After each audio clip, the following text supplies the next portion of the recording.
5 বছরে ই-কমার্সের প্রবৃদ্ধি হয়েছে 30 গুণ। ক্রমেই জনপ্রিয় হচ্ছে ই-কমার্স।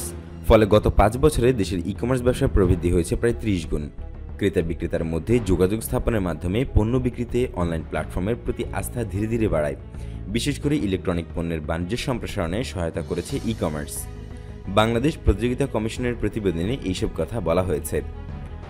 প্রতিবেদনের মতে চলতি বছরের আগস্ট মাসের শেষে দেশে ই-কমার্স বাণিজ্যের বাজার 166.16 বিলিয়ন টাকা। 2016 সাল থেকে আগস্ট পর্যন্ত এই ব্যবসার প্রবৃদ্ধি হয়েছে 29.67%। বাংলাদেশের ডিজিটাল ব্যবসার সুষ্ঠু প্রতিযোগিতা নিশ্চিত করার জন্য ই-কমার্সের তথ্য বিশ্লেষণ করা হচ্ছে।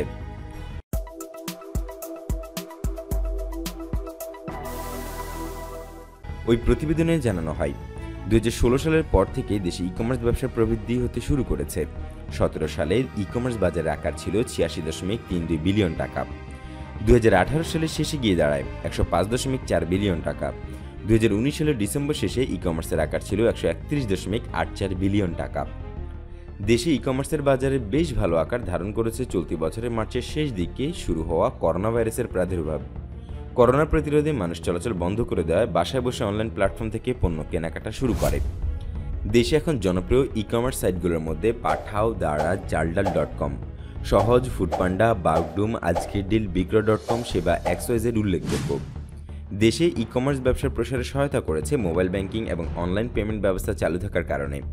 যেহেতু মোবাইল ফিনান্সিয়াল সার্ভিস সহ ব্যাংকগুলোর online payment system, internet banking এবং অন্যান্য গেটওয়ে চালু রয়েছে এবং বাণিজ্যিক ব্যাংকগুলো তাদের গ্রাহকদের জন্য ডিজিটাল প্ল্যাটফর্মের মাধ্যমে পেপারলেস ব্যাংকিংয়ের সঙ্গে এগিয়ে এসেছে। অনলাইন ব্যবসা এবং কেনাকাটা তাই উল্লেখযোগ্যভাবে বেড়েছে। চলতি বছরের ফেব্রুয়ারি মাসের তুলনায় করোনা ভাইরাস পরবর্তী সময়ে দেশে আন্তঃব্যাংক ইন্টারনেট ব্যাংকিং সেবার প্রবৃদ্ধি হয়েছে 214%।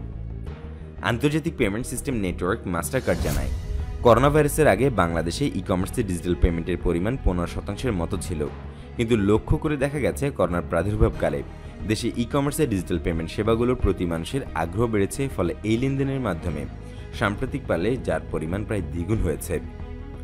এই ই-কমার্স কেনাকাটায় ডিজিটাল পেমেন্টে প্রতিবেশী দেশ ভারতের তুলনায় বাংলাদেশ এখনও অনেক পিছিয়ে রয়েছে। ভারতে ই-কমার্সে ডিজিটাল পেমেন্টের পরিমাণ প্রায় 75%, যেখানে বাংলাদেশে এখন প্রায় 30-35% ই-কমার্স পেমেন্ট হচ্ছে ডিজিটালে।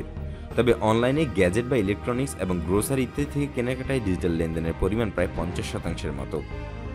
অনলাইনে কেনাকাটার ক্ষেত্রে আগে পেমেন্ট করলে পণ্য ডেলিভারিও নিশ্চিত হয়।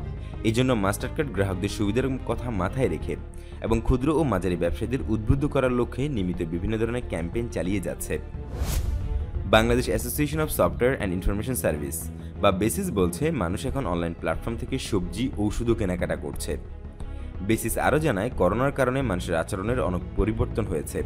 এটি ই-বাণিজ্য সম্প্রসারণে সহায়ক হিসেবে কাজ করছে এবং ডিজিটাল পেমেন্ট সিস্টেমের উন্নতি দেশে ই-কমার্সকে আরও উৎসাহিত করছে। তবে ভবিষ্যতে ই-কমার্স ব্যবসার জন্য চ্যালেঞ্জ হবে ন্যায্য মূল্য এবং সরবরাহ ব্যবস্থা।